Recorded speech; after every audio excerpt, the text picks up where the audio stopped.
बेधड़क अपनी बातों को रखने वाली अमरावती की सांसद जो मजबूत हैं और बार बार अपनी मजबूती दर्शाती रही हैं।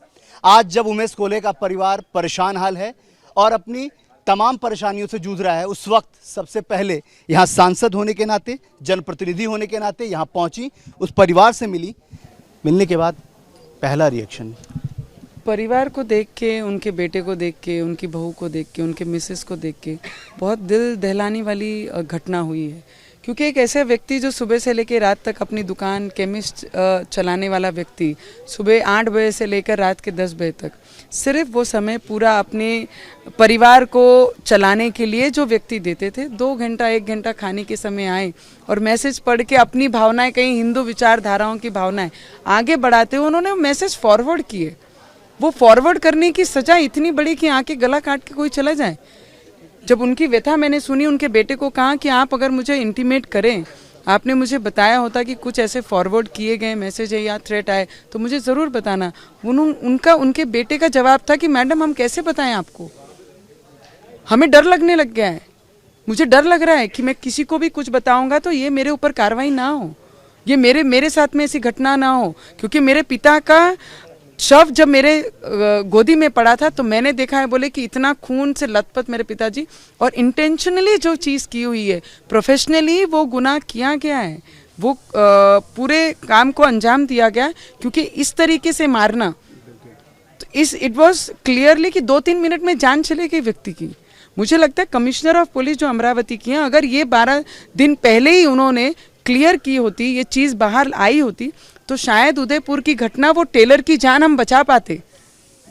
ये चीज़ों को छुपाया 12 दिन के बाद जब हमने एनआईए को डिमांड की, सेंट्रल एजेंसीज को डिमांड की। कब जानकारी मिली इस तमाम घटना की? आपको कब जानकारी मिली जब आपने? क्योंकि इनके जो परिवार के व्यक्ति हैं, उनके जो भाई हैं छोटे, वो हमारे रिलेटेड लोगों के संपर्क में थे। उन्होंने हमें बताई जब हमने इंक्वायरी शुरू की कि कोई आपसी मतभेद किसी के साथ हैं या जानबूझ के कोई लड़ाई हुई है तभी मारा है, ऐसा कुछ है, चोरी का सिलसिला है, तो उन्हें वही कहा कि उनके बेटे के पॉकेट में बहुत सारे पैसे थे, 35-36 हज़ार रुपये कुछ थे, पर उनको हाथ नहीं लगाया गया, उनका इंतज़ार भी नहीं किया गया। इंटेंशनली आए, मारा, विदिन 2 मिनट्स वो चले गए। उनके बेटे की और वो 5-7 फुट की तो अंतर थी, पैसे को हाथ भी नहीं लगाया गया सर। चोरी की मंशा से तो नहीं किया गया है। इंटेंशनली जो वीडियोस उन्होंने फॉरवर्ड किए हैं या मैसेज फॉरवर्ड किए हैं, ये उस दृष्टि से किया गया। तो हम यही डिमांड करें, उनकी फैमिली की डिमांड है कि उदयपुर में जिस तरीके से वो घटना होने के बाद फास्ट ट्रैक में लिया गया और वो आरोपी को 1-1.5 महीने में उनको सजा होगी। मैं भी हमारे गृह मंत्री जिस दिन महाराष्ट्र में बैठेंगे उन्हें भी ये डिमांड करूंगी कि इस केस को भी फास्ट ट्रैक में लेके जाए और ऐसे आरोपियों को चौराहे पे लाके उन्हें सजा दिया जाए। तब तक हमारी विचारधाराएं के लोग आज सभी डर में और खौफ में हैं।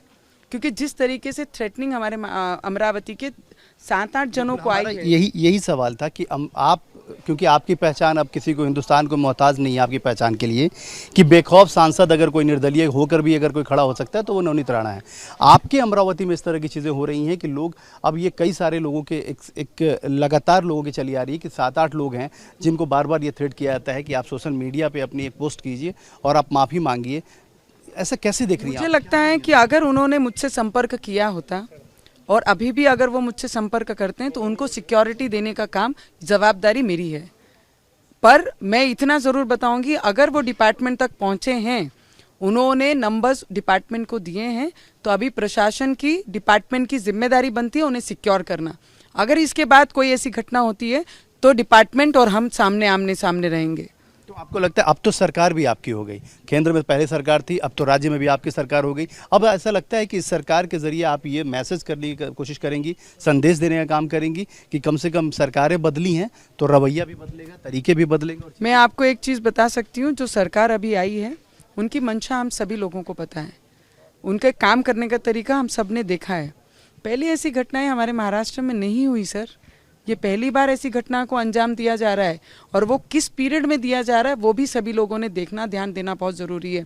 मैं इतना विश्वास आपको ज़रूर दे सकती हूँ, ये सरकार बैठने के बाद, डिप्टी सीएम हमारे फडणवीस साहब बैठने के बाद, मुख्यमंत्री साहब बैठने के बाद, शिंदे साहब, इस महाराष्ट्र में ऐसी अन्याय नहीं होगी और ऐसी घटनाओं को अंजाम नहीं दिया जाएगा। और दिया अगर होती है तो उस पर उतनी ही स्ट्रिक्टली कार्रवाई होगी।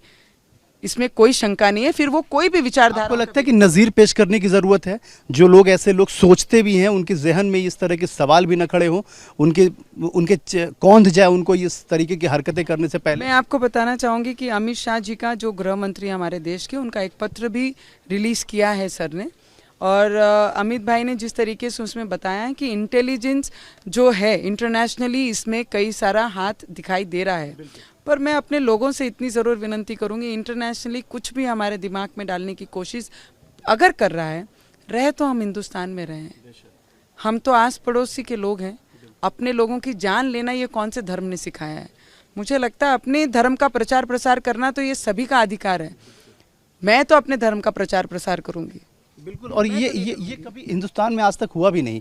जो लोग कर रहे हैं उनके लिए मैं आखिरी सवाल कि वो जो लोग कर रहे हैं उन नापाक मंसूबों को रोकने के लिए या ये कहने के लिए कि अब ऐसा कभी ना हो, इसलिए मैंने कहा कि एक नज़ीर पेश करने। यस, एग्जाम्पल सेट करना ही पड़ेगा, लोगों के सामने लाकर उन्हें सजा देनी ही पड़ेगी। अगर वो देंगे तब जाके उनके जहन में ये खौफ आएगा, उनके मन में, उनके सपने में भी कभी वो सोचेंगे नहीं कि ऐसी घटना को हम अंजाम दे सके। उसके लिए लोगों के सामने एक बार, ये सिर्फ मोदी जी की सरकार में हो सकता है, बाकी किसी के नहीं, क्योंकि वो सोच वही रखते हैं कि हमारे देश में रहने वाला, फिर वो कोई भी धर्म से हो, अगर उसके साथ अन्याय होता है, ऐसी घटनाएं होती हैं, तो उसे कार्रवाई उस पर होनी चाहिए। आपके चेहरे के गुस्से नज़र आ रहे हैं, आपके जिस तरीके से आपने भावनाएं व्यक्त की हैं, और हमने जब भी देखा है आपको, बहुत सॉफ्ट स्पोकन है आप, क्योंकि आप अपनी बातों से रखती हैं, लेकिन आप जब परिवार से मिलकर निकल रही हैं तो उनके दुख और उनके तमाम चीज़ों पर अगर आगे इन फैमिली के लिए, इस फैमिली के लिए आप कैसे सोचती हैं कि कैसे मदद? ज़रूर सर, हमारे जो डिप्टी सीएम हैं देवेंद्र फडणवीस जी, उन्हें अमरावती से बहुत एक अलग सा प्रेम है।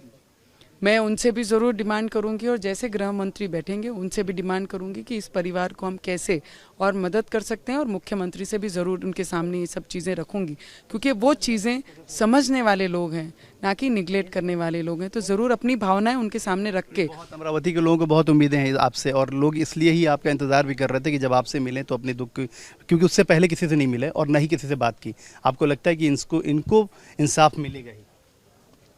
हम पूरी ताकत लगा देंगे सर कि ऐसा नाइंसाफ़ी हमारे देश में या मेरे राज्य में या मेरे अमरावती में किसी के साथ ना हो।